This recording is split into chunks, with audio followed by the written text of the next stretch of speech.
And hey, if you like the show, do us a favor and give us a 5-star rating, but especially a positive review. How was that? You said us twice in that first line. Maybe try it another way. And you keep glossing over the part about them subscribing. Right, okay. Please remember to rate and review the show. It really helps us stay on the charts. Oh, and be sure to subscribe as well. I have an idea. Is Joseph here yet? Yeah. I think he's at reception. Why is he at the station? I want to record him reading some excerpts from the books. I thought it would be good for the audience to hear from the manuscripts directly. And who better to voice them? Gotcha. Do you want me to grab him? Yeah, send him in, please. Sure, 1 sec. Are you ready for me? We'll do your readings in a bit. Have a seat there at the other mic. Okay. So what are we doing? I was wondering if you would be open to reading some copy for the show. Really? Yeah, why not? Let's give the listeners a break from my voice. Here. This info at the top is what we need. We've been trying it a few different ways, so if you want to change it up, feel free. Sure, yeah. Let's see here. And please remember to rate, but especially review the show. Whoa, stop. What are you doing? What? I'm reading it. What is that voice? I don't know. It's my mic voice. I thought it would sound better, for the show. Just use your regular voice, weirdo. Fine. Okay. Please remember to rate, but especially review the show. Why are we begging for validation from internet people? We sound pathetic. Internet people? Internet people? What? People on the internet. Did we get it, Sylvia? Not even close. Let's try the Patreon promo instead. Joseph, would you read that one? It's the part beneath what you just did. What is Patreon? Is that like patron? Like someone to support us financially? Exactly. Who? Whoever wants to.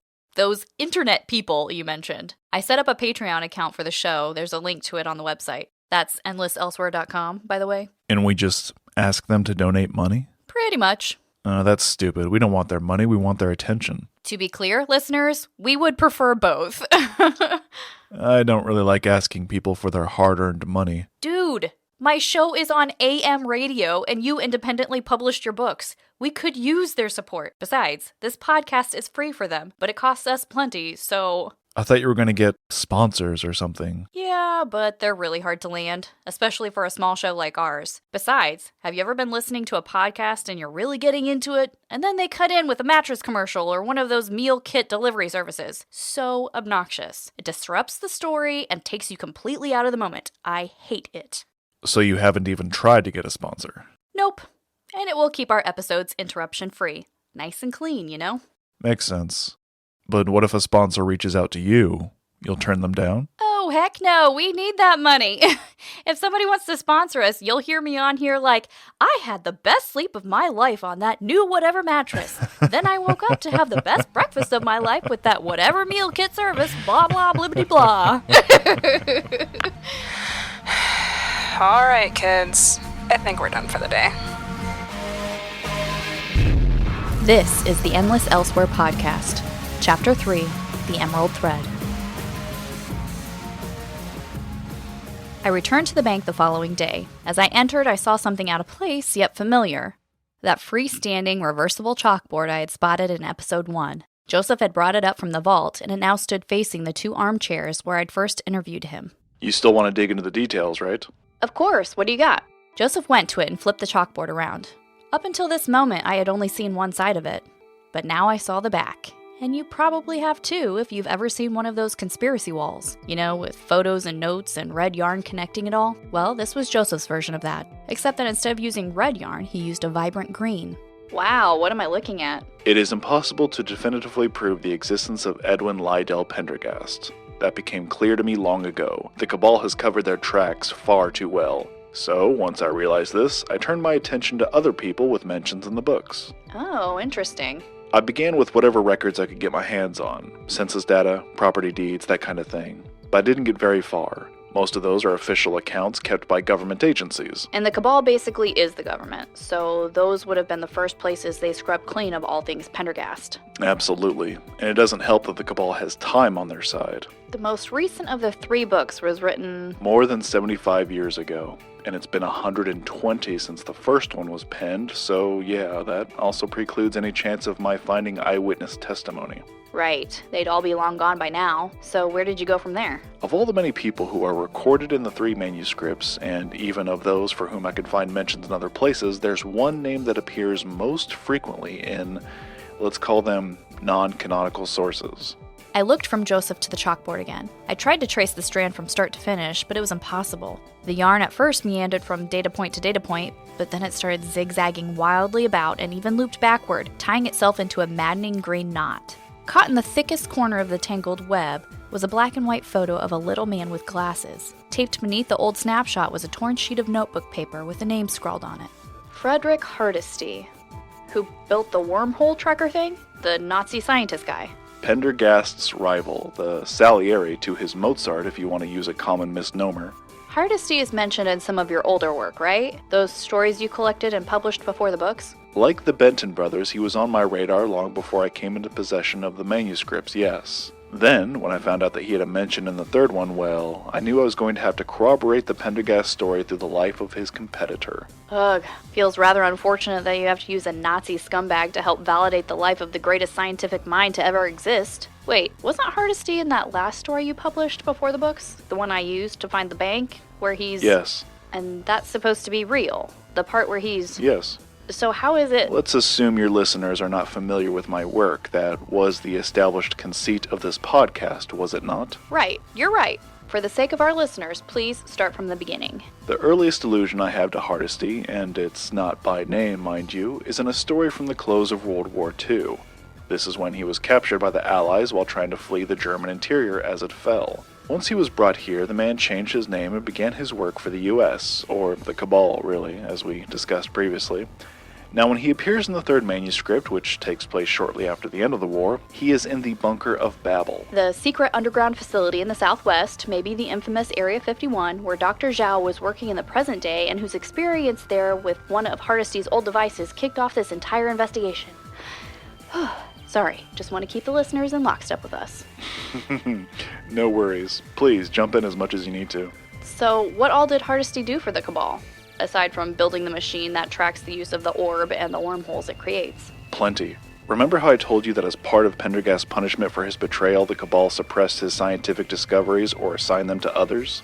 Well, Hardesty inherited quite a bit of Pendergast's work, including everything about a field of study that Pendergast had pioneered since his youth, something called automatonics. Automatonics? Is that like an old-timey form of robotics? Basically, with a notable exception. You see, automatonics was hinged upon a biological factor. A biological factor? Essentially, it was putting a brain into a machine that would revive and then preserve and maintain the organ indefinitely. Hardesty was tasked with advancing this science to its ultimate conclusion.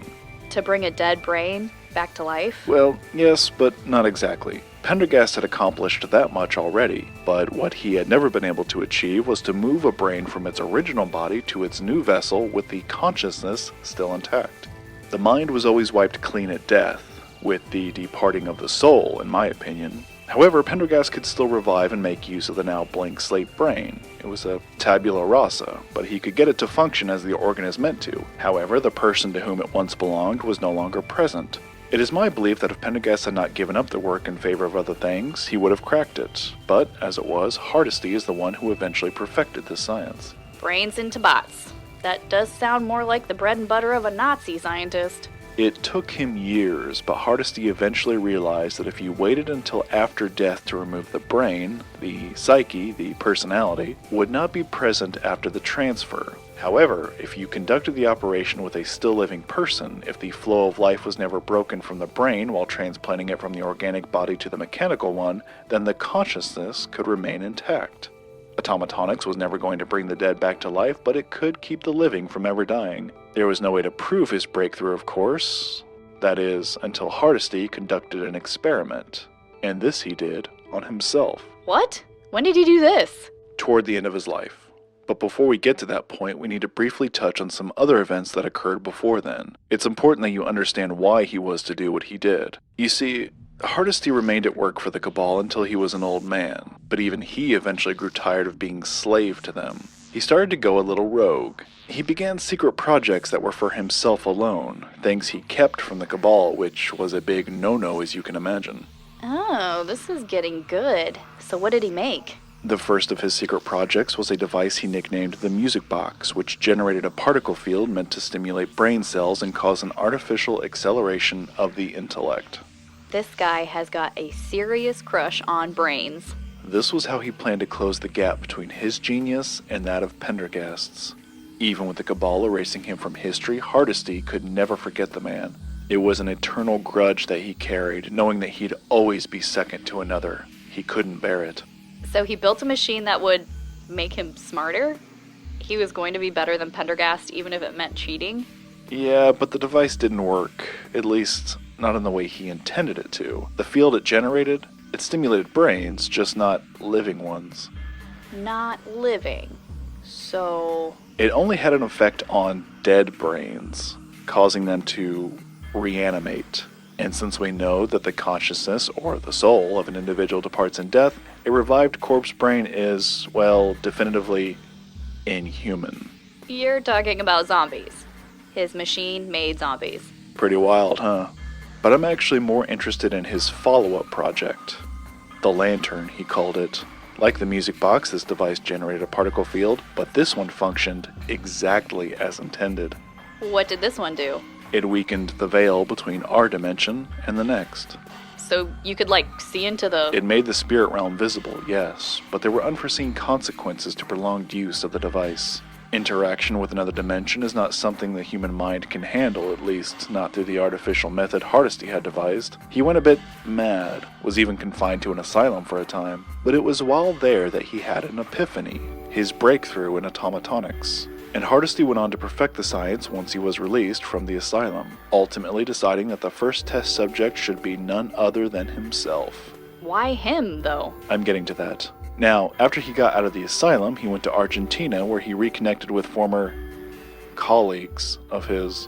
Oh, you mean other Nazis hiding out in South America? Yes. He explained to them what he intended and how to go about it. They agreed to perform the operation and did so.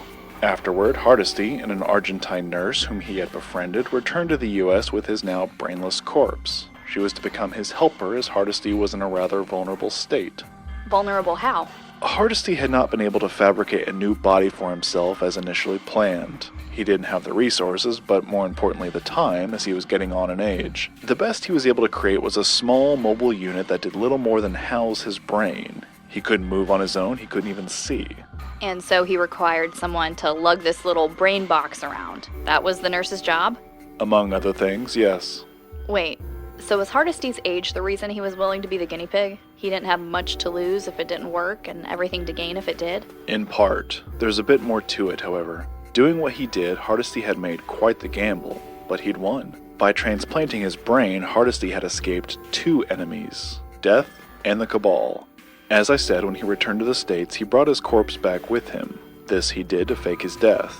That was the only way he was going to finally throw off the yoke of the Cabal if they thought he was dead. Hardesty had his helper arrange for a burial right here in Circle City, in the very cemetery where you and I walked last time. What? All the graves you showed me and you skipped Hardesty's? I don't know where it is. The not-so-final resting place of Frederick Hardesty was moved by the cemetery officials after it was illegally disinterred and violated quite a while back. Those grave robberies you mentioned. Yeah, his was the last body the ghoul dug up. The body was eventually recovered and taken to the coroner's office for review since it was now technically evidence in a crime. I was able to speak with someone who worked there, anonymously of course, who told me they discovered the corpse's brain to have been surgically removed before death. Anyway, once done with it, they reinterred Hardesty's body, but did not make the plot known to the public to avoid any further attempts at removal. Wow. Oh, and as a fun little side note, the lantern device. Hardesty had it buried with his body, only for it to be dug up as well. A former groundskeeper for the cemetery found it, and as far as I know, still has it. Unbelievable. So what happened to Hardesty after he was finally free of the Cabal? He angered his helper, and she walled him up in a house they had purchased here in town. Then, I believe, she went back to Argentina. Seriously? He was alone for years. Apparently, he would sing to himself inside the walls of the old house, which the local kids thought to be haunted. Did he ever get out? In a fateful twist, Hardesty was to be eventually found by some small-time criminal who became his new helper. But that guy got himself killed a couple of years ago, and that's about where the Hardesty trail dead ends. But is he still here in Circle City? He should be, right? According to that last story you published. I don't know if he is at the moment. As far as I can account for, he was in Circle City, and he will be again. I just can't speak to the present. Should we dig into all that now? The whole Dreamcatcher thing? For the sake of your audience, let's get back to that later. Let's finish laying out the past before we even think about the future. Oh, that's a great tease, Joseph. You have a natural talent for podcasting.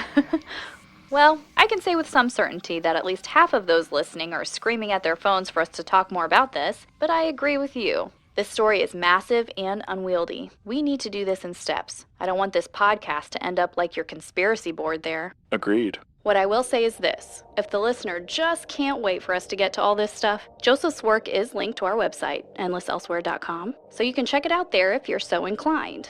But for now, let's get back to Hardesty. Joseph, if I'm hearing you correctly, so much of what you know about Hardesty is based on anecdotal evidence only, with some of the stories you've collected over the years being little more than hearsay. So does that mean if we want to prove any of this, we need more than the stories themselves? That is, in order to validate Hardesty and indirectly Pendergast, we need hard evidence, yes? Yes, and as you can imagine, I have already searched high and low for that proof. You've already gone down every possible trail? Correct. There are no more leads left to follow.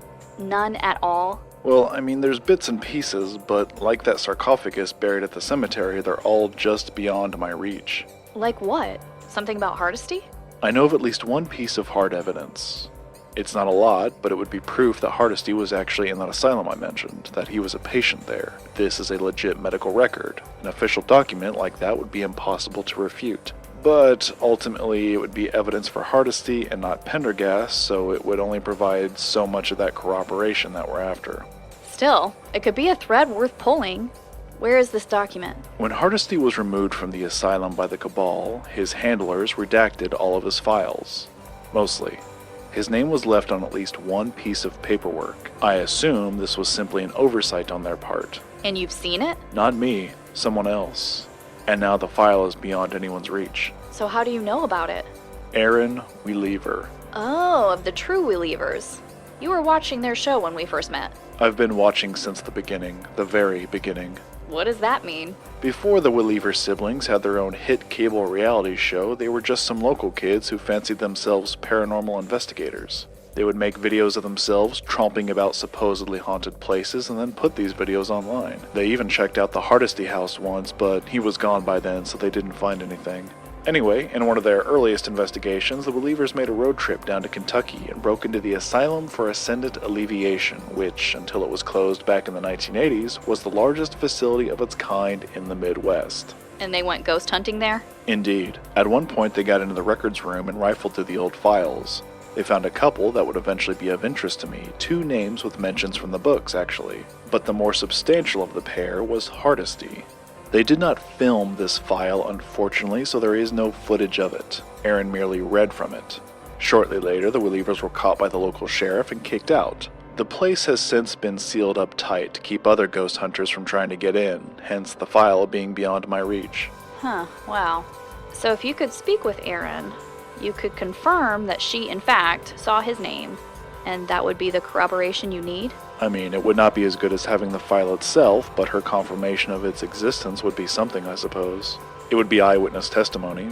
But they all went on to become minor celebrities, so they're rather unreachable these days. Which is a shame, because I could tell them some things about their most recent episode. How's that? They investigated Strangle Deep Manor. That was Pendergast's final home before his death. To be clear, this was not the ancestral home of his that you told me about the last time.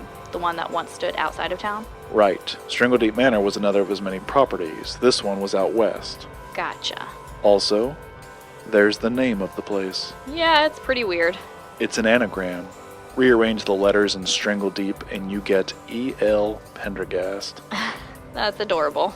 Anyway, the house was featured in the 3rd manuscript. The place was allegedly haunted, but it was all subterfuge. Like the name of the place, Pendergast made up the hauntings to keep people away.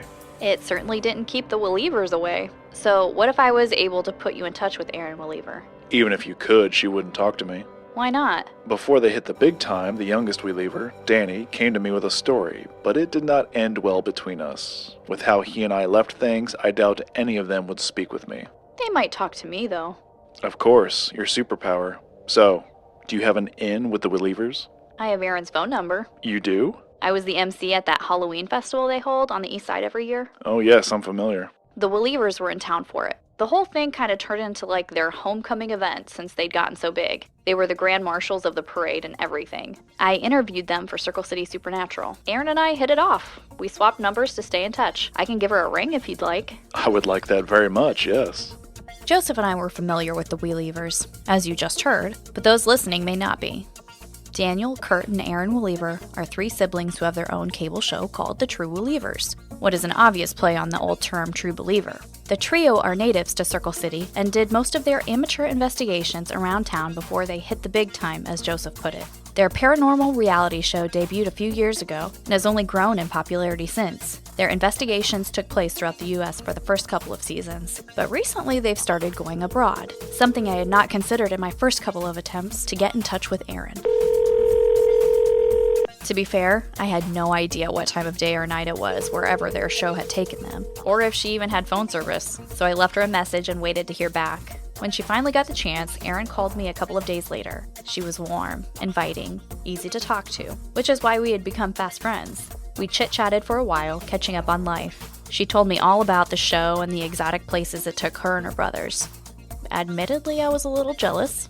The travel, the adventure, it all sounded amazing. And when she asked what I was up to back in Circle City, I stammered a bit, then told her about my podcast. Well, I told her about most of it, leaving out one key component that was to eventually come up. In the meantime, however, Erin was gracious enough to let me interview her. So this isn't for Circle City Supernatural, right? This is for your podcast? Correct. Okay, got it.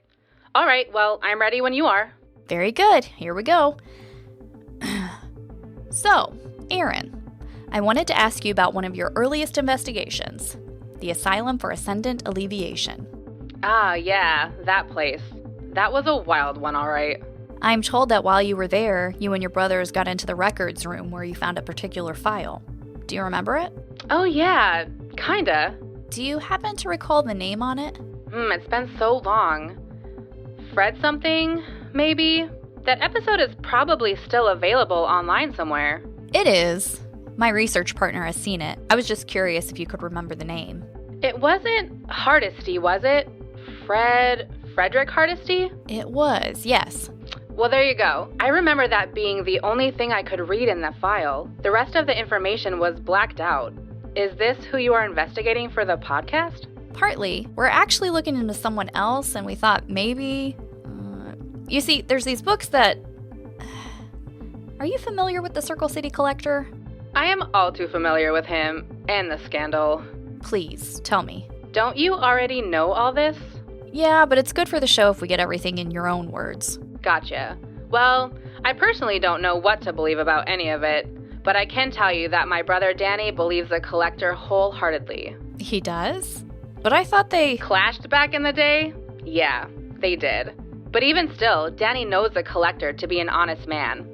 A little too honest. That was the reason for their falling out. Right before we got the show, Danny brought a story of ours to the Collector.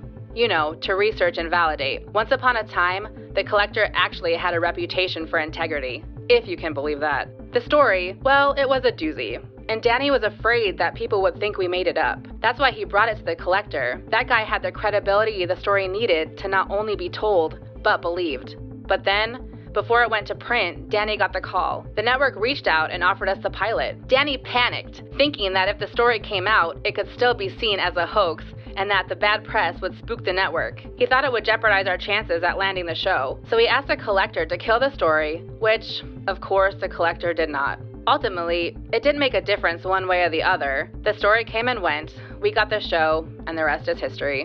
What story was that? I've only read a few of Joseph's publications. Wait, do you know the Collector? I do. He's actually a part of this podcast. Oh, wow. Okay. Sorry, I should have opened with that, but I wanted your honest opinion before you knew that he and I were working together. It's all right. I get it. So, the story that Danny brought to him? Right. Well, if you've been working with the collector, then he's probably told you all about Violet by now. She was one of the last book bearers. She inherited the first manuscript from Rex Benton. Yep, that's her. Super weird girl. You knew her? Briefly, we crossed paths with her on another of our early investigations. The worst experience of our lives, actually. Would you mind talking about it? Not much point when you can just read it. That was a story Danny brought to the collector. It's out there in the world somewhere. Besides, I really don't like to relive it. Oh, I didn't realize. Yeah, no problem. That's not really what I'm after anyway. What are you after, Lindsay? I'm still not clear what your podcast is investigating.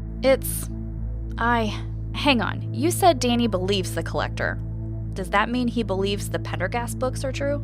He does. When we met Violet, Danny saw the book she carried. The creepy one with the spiral on it. Well, after the collector put it and the other two into print, Danny bought and read them all. Not sure I should be saying this or not, but at Danny's insistence, we've actually been using the books for the show to find new places to investigate. Have you? Joseph was just saying that in your most recent episode you had gone somewhere from the books. I think he assumed it was a coincidence. Well, you can tell him it's not. For our current season, we've gone to several places with mentions in the trilogy. Actually, our season finale was supposed to be that place in the Carpathian Mountains.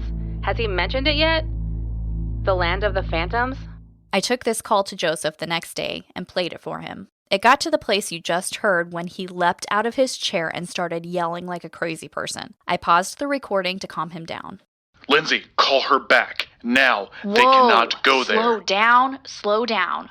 What's wrong with you? Lindsay, call her now. Joseph, stop. You don't understand. They've already been. What? What do you mean they've already been there? They've already been to the Land of Phantoms. Yes.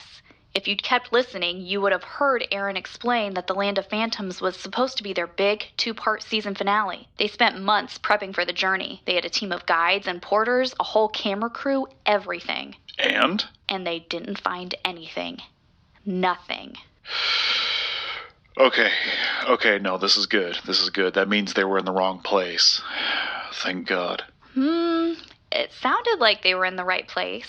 Uninhabited Transylvanian backcountry, surrounded by an offshoot of the Carpathian mountain chain, right? That's how you described it to me, and that's more or less how Erin did too. She said they found the ruins of a medieval fortress or whatever. They found the watchtower. No. This can't be right. They also found what was apparently the only way into the region, a narrow, heavily forested valley that cut between the mountains. Joseph, are you okay? That's it. That's the place. They really did get to it. And they found nothing? They saw nothing? Yeah, it was a total bust. Not so much as an EVP, she said. The network was rather annoyed, as you can imagine. They shelled out a ton of money to finance the expedition, only to have to scrap the whole episode. This doesn't make any sense. Joseph sank back down into his chair. I'd never seen him like this. He was thunderstruck. The man looked like his entire world had been flipped upside down. He stared at the floor and kept shaking his head, unable or unwilling to accept what Erin had told me. And then something very unpleasant entered my mind. Doubt. Doubt in him and his claims. While I had not accepted the Pendergast manuscripts as truth, I, like Piper and apparently Danny Weliever, had come to know Joseph as an honest man. Even if you did not believe as he did about the books, he was not a liar. At least, I had not felt him to be. Until then, why had he reacted so viscerally to the Welievers entering the Land of Phantoms? Was he worried for their safety? Or was it for another reason? Did he know they'd find nothing and cast even more suspicion on him? Joseph had only briefly touched on this place in our first episode. The Land of Phantoms apparently factored heavily into the Pendergast story.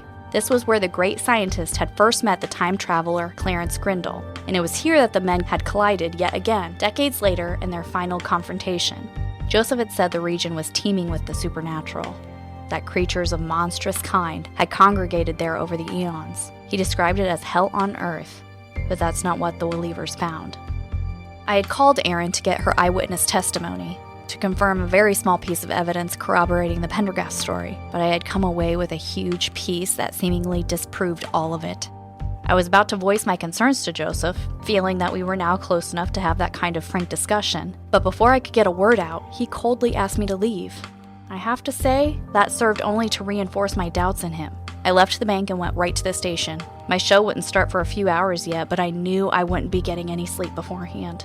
And I didn't feel like sitting in my apartment staring at the wall. I listened back to the day's recordings, trying to puzzle out what was really going on here. Had I been taken in by a fraud? Plenty of people, basically everyone, had warned me of this, certainly. I didn't feel foolish or embarrassed. Not yet, anyway. No, I was more... I guess I was wondering if I should be feeling those ways. I had more or less gambled my reputation on this podcast. Had I refused to see the truth that was right in front of me all along? I listened to those recordings that I had asked Joseph to make earlier, of him reading from the first book. It seems fitting to play some of that for you now. I've cut a couple of the excerpts together. They concern this alleged hell on earth, this land of phantoms. There is a place that is here upon the earth, but not considered a part thereof. It is the last blank spot on the map. It has never been searched or surveyed, let alone conquered or colonized. Those who attempt these feats are devoured by it. It is a land of phantoms in which evil things have made a home, migrating there over the eons as they have, somehow, drawn to it. Among these there is said to live only one man, and in his possession a great and ancient wisdom, a knowledge of the hidden and forbidden kind. There was silence in the land of phantoms, at first. But then those creatures for whom the region is named began their nightly gambols. We were not to see any of them in the moonless night, but we were made to hear them all. There arose from somewhere out in the dark, not tortured, but torturous shrieking, and this was immediately answered by bestial howls. These unholy calls intermingled above our heads into the overture of a wakeful nightmare. How can you, reader, no doubt sitting in comfort and safety, understand the panic I am trying to convey? It is beyond the skill of my pen to enable your imagination to reach such a level of vicarious horror. I had begun to doubt Joseph not because I put any evidential weight on the existence of such a place as this land of phantoms, but because he did. He seemed so sure of it. Sitting here, listening to him reading, the passion in his voice, I think I now understand. Don't forget to set your phone to silent before you record, Lindsay. Really smart. Oh, it's Joseph. I have you on speaker if that's okay. I know your show starts in a couple of hours, but... What is it? What do you need? I wanted to apologize for earlier, and I was wondering if you would want to talk in person, if it's okay. Of course. Where do you want to meet? I'm outside. What? Of the station? Yeah. Well, come in, silly. There's no one else here yet. It's a nice night. Joseph, are you okay? Until I'd come out here the other day, I didn't realize just how far outside the city the station was. You can really see the stars at night. I'll be out in a minute. Let me get my field recorder.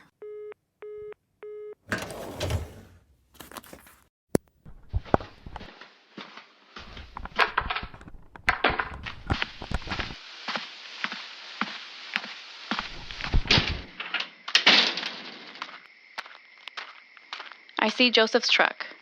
He has the gate down and is lying in the bed. He was right. It is a nice night. Permission to come aboard, Captain. Give me your hand. I'm joining Joseph in the back of his truck. We're now both lying. Oh, you can see a lot of stars, huh? You're here every night. You've never noticed? Sometimes the obvious eludes me, but I usually see it eventually. Oh, yeah? I think I understand what happened earlier. Your reaction to Erin's revelation. It's not that you're afraid of being exposed as a fraud. You're afraid of finding out that you're wrong. After the scandal, you quit your business of story collecting, but you refused to leave Circle City. I think that's very telling. Even if everyone assumes you're a liar, you know that you're not. And I believe you quietly assumed that the truth would come to light as it always does. That you'd be vindicated.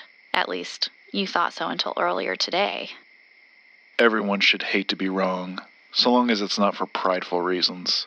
To find out that you've been mistaken means you've been operating under faulty information. I can't abide that. Have I been duped? I know there's something here. I've seen things I cannot explain. But maybe it's not what I thought it was.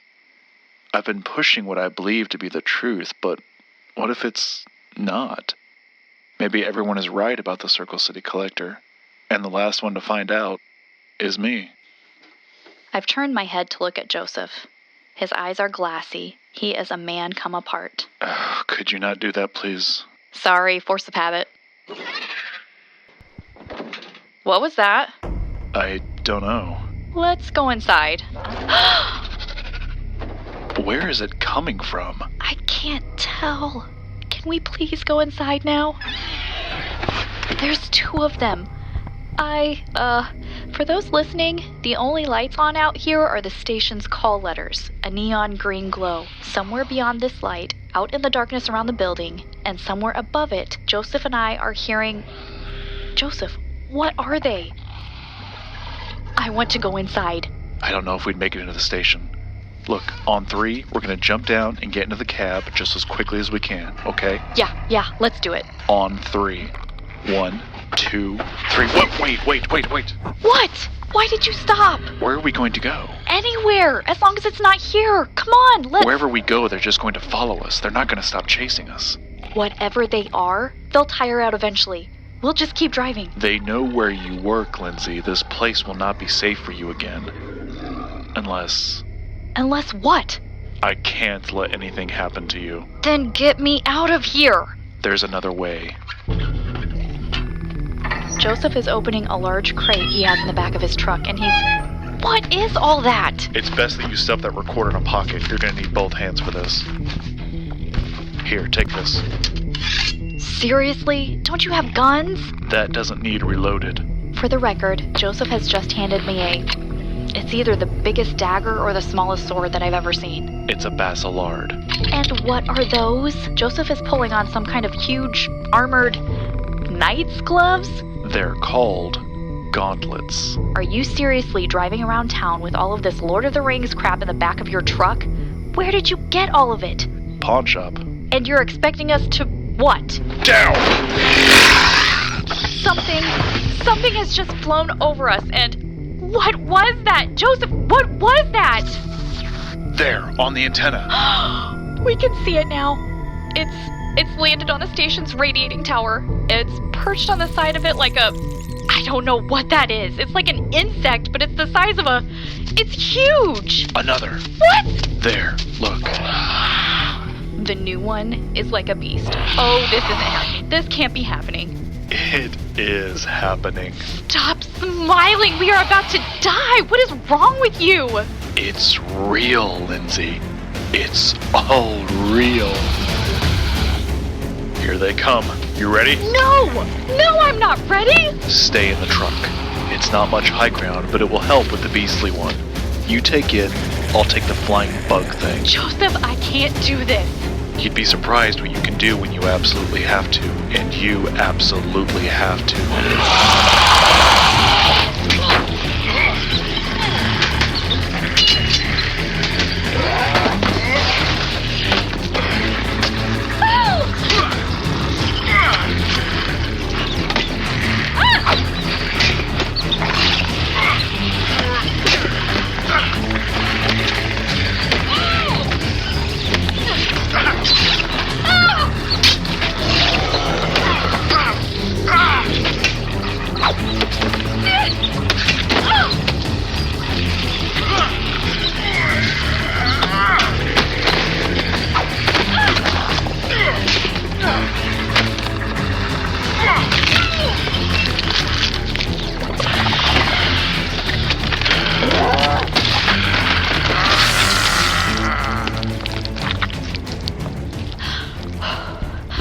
Joseph, what just happened? I'd say we lived up to our motto. Our what? Do your sign-off. Huh? For the show, your sign-off. Do it. Right. Do good. Fight evil. Repeat. I'm Lindsay Mallyn, and this is the Endless Elsewhere podcast.